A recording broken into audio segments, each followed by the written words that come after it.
Alright, what's up YouTube? It's your boy Mo Bucky's back again with another video. And today we got the Through the Wire Underdog draft. This is essentially anybody drafted in the second round, I believe is how they did this. So first up we got Kenny's team. He did not actually draft Paul Gasol. He drafted Marc Gasol, but I couldn't find any. Well, Marc Gasol isn't in this game, and I couldn't find any good versions of Marc Gasol that people created. So I didn't want to just completely leave him out, and I gave him Paul Gasol. And as you'll see with a lot of these players, like Paul Millsap, he's in the game, but this is 37-year-old Paul Millsap. So anybody who was kind of like this and they were better in their prime than they currently are, I went online, figured out what their best overall ever in 2K was, and I just kind of bumped them up to 87 using the option where you can bump up all attributes at the same time.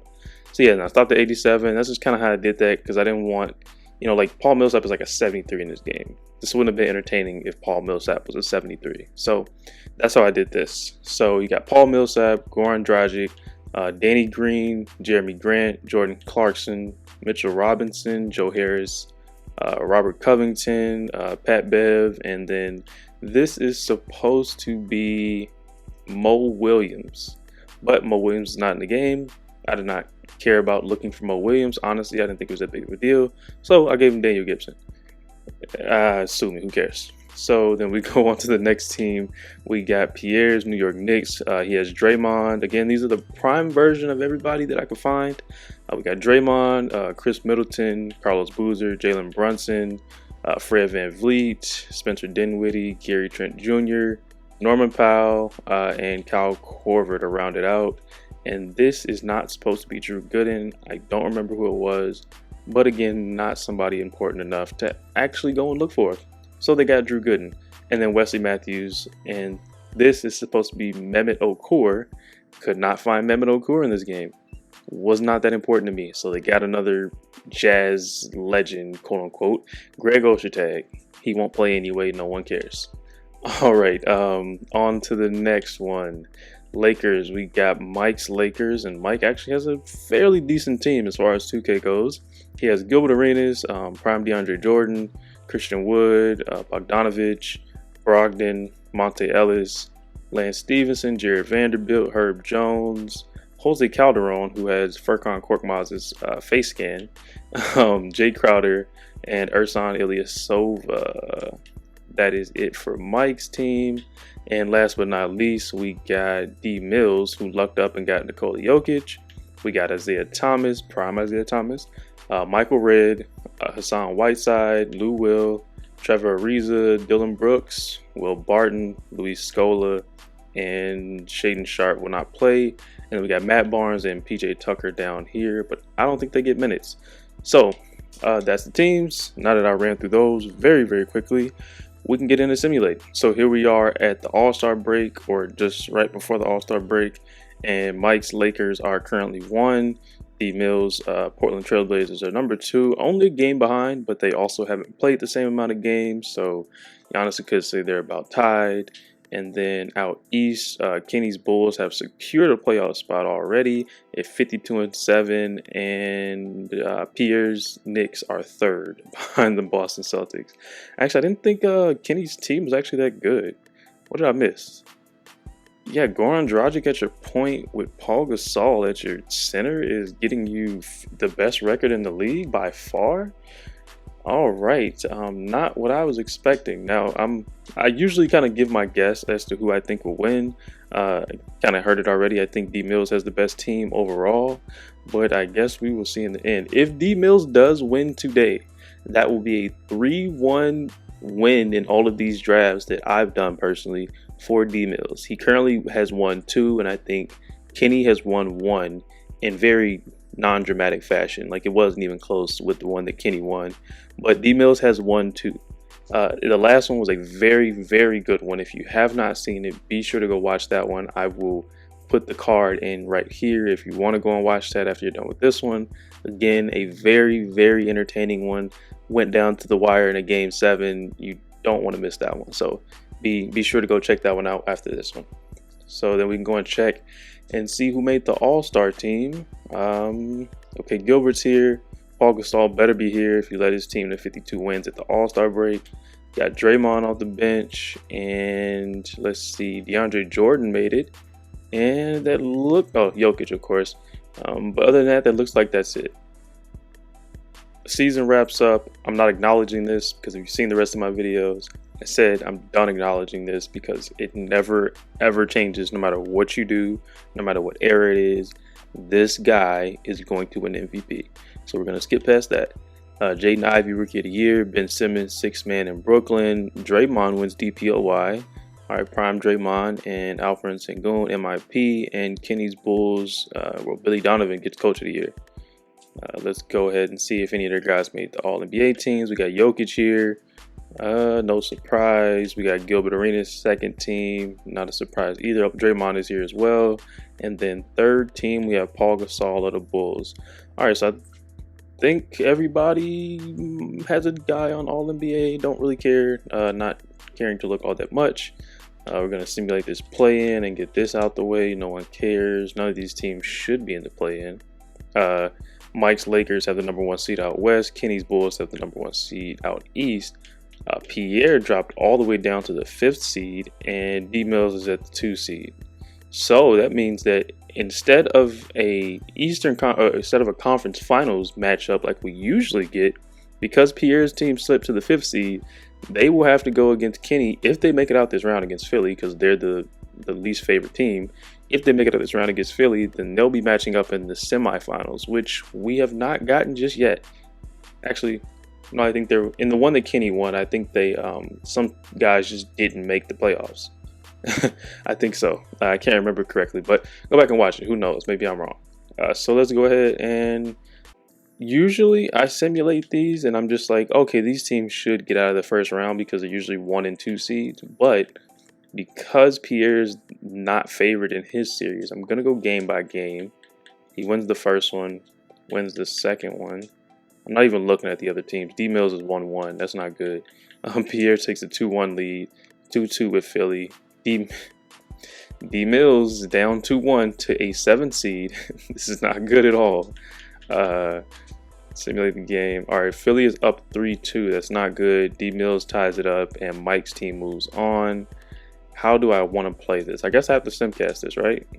Yeah, I probably have to simcast this. So just in case he gets eliminated. Actually, no, I'm not simcasting this. We're not simcasting a first round. Yeah, the Knicks are out of here. Pierre's team is out of here. Get out. Chris Middleton being your best player. Wait, no, Chris Middleton is not their best player. It was Draymond. Draymond being your best player and relying on a 42-point game from Chris Middleton, which he shot very well. 7 of 11 from 3 and 14 of 24 from the field is phenomenal in an elimination game. But when this is your help, you're probably not gonna win. Yeah, and actually, I'm not all that shocked that they dropped to the 5th seed. And yeah, Philly moves on. I thought these series would not be this close. Mike is the only one that swept. Kenny and D Mills are in a bit of a dogfight. Hopefully they can pull it out. No, 3-3. No, 3-3. A game 7 in the first round against the 8th seed. Like 2 game 7s in the first round against teams that should not be competing with them. All right, we got an interesting one today. We might get a lot more game footage than normal. Mavericks and Grizzlies, we don't care. All right, let's see why they're not winning this series. Let's see. They ended up getting Clint Capella in Detroit somehow. They must have made a trade. We got Goran Dragic, who overall wise is one better than Cade Cunningham. Danny Green wins that matchup. Paul Millsap is absolutely dominating his matchup, and so is Paul Gasol. So I would love to know why this is a 7-game series, but we're about to find out. So let's go ahead and simcast and hope this does not ruin my entire video and get these guys up out of here in the first round. I would like to see them in the finals. All right, Kenny, play team to bring it home. Got a sizable lead. Just got to pull away. It looks like they're going to pull away. I don't have to stop it anymore. All right, make light work of them. And now let's see if D Mills' team can handle business on this side of the bracket. Also going to simcast this one.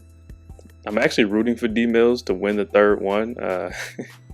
I don't know why. I think a lot of people who follow through the wire do kind of root for D Mills in certain situations.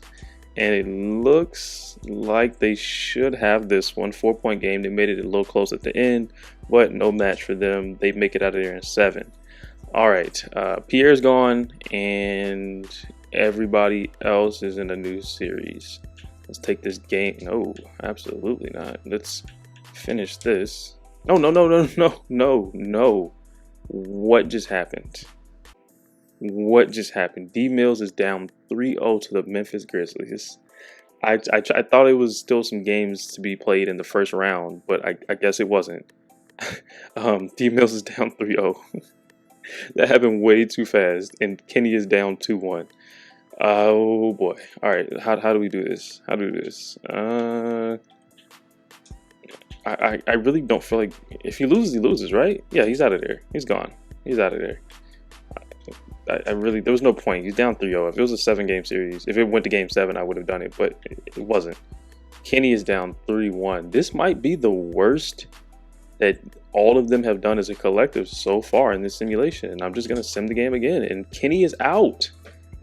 Mike's team is the only team that moves on. Who is on Mike's team for him to be moving on like this? Yeah, we don't care. Sim past those guys. Gilbert Arenas, he has a lot of defense. A lot of defense and some shooting. Those first 3 guys are really good shooters. And then front court has a lot of defense. Gilbert Arenas is probably carrying, I'm sure. Let's go check these playoff statistics overall for all of them and see who is not pulling their weight. Playoff statistics, player stats. We go Lakers first, then we go per game. Gilbert Arenas is absolutely on a tear. 31, 5, and 11 in the playoffs, shooting 53% from the field. He's taking 20 shots a game and is shooting 39% from the 3. Absolutely insane. DeAndre Jordan, double-double. Was his Bogdanovich? I'm sure he's sniping it from 3. Let's go check. No, 37%. Not too crazy, but still a good percentage. Jared Vanderbilt, not crazy statistics, but his defense is what is where his value is. Christian Wood putting up buckets. I forgot about Monte Ellis. Monte Ellis and Brogdon are giving you about 15 points a game. That's decent contribution, man. And then let's see, Brogdon is currently the real life 3-point percentage leader. Yeah, 46% is disgusting. 46% is absolutely disgusting, and 44 from Christian Wood. All right, I guess we're rooting for Mike on the end of this. Hopefully save some face for these teams because this is a little embarrassing. Let's see, sim game by game, man. 3-0 lead. Let's see, go ahead and get to the finals. All right, Gilbert Arenas, Western Conference Finals MVP, averaging 30, 10, and about 7 assists. He brought up that 3-point percentage, 48% from 3. And Lakers and Celtics. All right, at least we get something a little bit entertaining. The Celtics are really good. And, of course, this is the Lakers-Celtics rivalry. Who doesn't love that?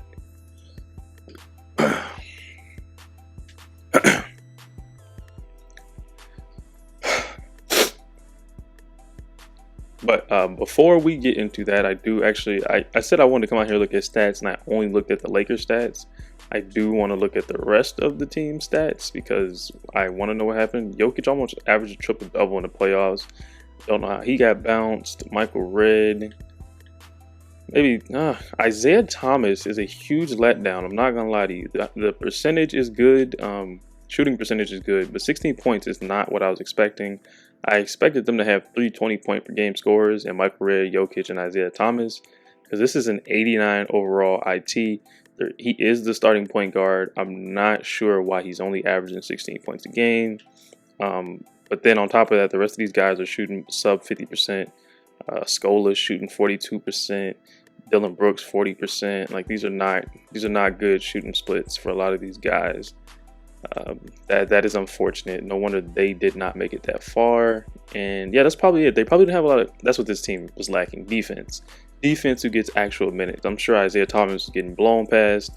Lou Williams getting blown right past. I don't remember Michael Redd's defensive, whatever you call it. I don't even know what to call it. I don't remember how his defense was back in the day, but probably not that good if they were getting blown out. I think they got swept. I believe. Yeah, something like that. And then who's our other team? Kenny's Bulls was that Paul Gasol did his job, but there's a huge drop off. Can't expect Jeremy Grant and Danny Green and Goran Dragic to be your second scorers after Paul Gasol. Just not realistic. So actually, I'm not really shocked by that one. And then last but not least, we got the Knicks, who didn't even make it out the first round. And like I said, Draymond Green being your best player, although he averaged a triple-double, just not enough. Shooting 44% from the field, just not going to cut it. What did he shoot from three? 35%, not that bad on 6 attempts. That's kind of crazy.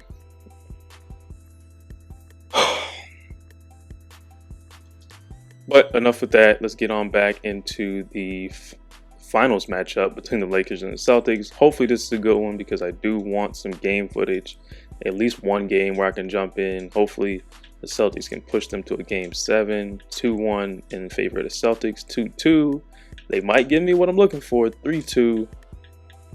Don't want to make this anticlimactic, so I am going to simulate and see what happens here. The Celtics out to a big lead. Mike's team takes it back, a commanding run. Oh my, that was fast. That was fast. If you look at it in the first quarter, it was 36-32. Second quarter, I'm pretty sure they took a lead. The Celtics did. But whatever happened, they went on a crazy run to end the quarter, the Lakers did. And it was a 35-15 quarter, and they never looked back. Never looked back the rest of the game. Wow, that was fast. Forcing a game 7. Hopefully they give us a close game 7. Just keep it close so I can jump in.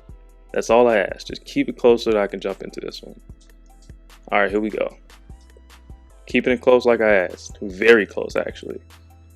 Oh, no, they're making a little separation. Mike's team is making a little separation. Last time they did not relinquish it, but they relinquished it this time. Okay, 106, 108, 125 left to go in this game. Let's go ahead and jump right in and get some gameplay footage, man. It's exactly what I was looking for. Exactly what I was looking for. Let me just get off of here. They're going to mess up like they always do with this camera, so I'm going to have to go back and fix that. I'll at least wait until they inbound the ball. And the ball is in, and now I can change the camera. Because if I change it before, it's not going to matter. They're still going to mess it up. All right, Jason Tatum has the ball. They're down 2 with 122 left to go. He has that's Monte Ellis. I was going to say a very good defender. Marcus Smart for 3 in and out. Christian Wood with the rebound gives it to Gilbert Arenas, who is averaging 30 points. So I can expect him to take this shot for sure. Absolutely. He's not passing this ball. Gilbert Arenas misses a close shot, though. 1 minute left to go. Celtics down 2 again. Jason Tatum with the ball. I would expect him to shoot this ball, but no, he gives it to Gallinari for 3 in and out again. They're not getting any good bounces on these shots. Who is this? Oh, that's Furkan Korkmaz, a.k.a. Jose Calderon. Gilbert Arenas dribbles the clock out, gets to Christian Wood, screen with a pull-up 2, and he misses it. I thought that was going to be cash for sure. Gallinari brings it up the court. Is he going to take it himself? What is he doing? What is he doing? Yeah, that's not going to cut it. All right. They have to foul. Yeah, they're going to play the foul game. I'll let Gilbert Arenas shoot these. I know they call it timeout. I'm going to let Gil shoot these. Whoever gets them, I'm going to let them shoot it if they make both. And then I'm going to give the Celtics a chance to come back down. If they miss their first shot, I'm just going to go simcast because the chances of them winning this game are not likely. So let's see. First one is up. Gilbert Arenas, ice in his veins, knocks that one down. Knocks the second one down. It's going to be pretty hard for them to come back. But he misses it. The other way the Celtics go, Marcus Smart misses the point-blank range layup, and they have to foul. And I think that one might actually do it. Did not expect Gilbert Arenas to miss that second one, but he did. They got a good defensive stop. Malcolm Brogdon just really has to make one of these to kind of put this game out of reach. First one is up. It's in. 4-point lead. If he can knock down this second one, make it a 5-point lead, I would just about say this is over. Let's see. Second one is up, and it's good. Timeout, of course, Boston and Celtics. They're going to try to run some type of play. It's 2K. They're not going to have that great of a play. They actually had some really good shots at tying this up or winning this. They had 2 in-and-out threes. and a close range layup by Marcus Smart, but it was defended well, so I'm not going to say that that one was a necessarily missed opportunity. Let's go ahead and skip past this timeout. All right, let's see. Looking for Jason Tatum, probably want to get it to Jason Tatum. Thank you. Jason Tatum goes to work in the post. You need a three, really. I don't know why he's in the mid range. Al Horford for three? Yeah, no, that's not working. That's not working. We're out of here. We're out of here. Al Horford for three. I know he's shooting great in real life, but this is not real life. Let's go ahead and finish this up. Yeah, get up out of here. And we quit out, and let's go see who the finals MVP ends up being. I would guess it's Gilbert Arenas. Yep, absolutely. In the finals, averaging 24 points, 4 rebounds, 10 assists, and 2 steals. Gilbert Arenas is the finals MVP, and Mike gets on the board. So if you are following along for this entire series that I've done, that is D Mills with 2 wins, Mike with 1, and Kenny with the 1. Pierre does not get any wins in these drafts. Not really shocking. That's not a shot, but not really shocking. So that's it for this one, man. If you made it this far, feel free to leave a like, comment, subscribe. Appreciate you for watching. Until next time.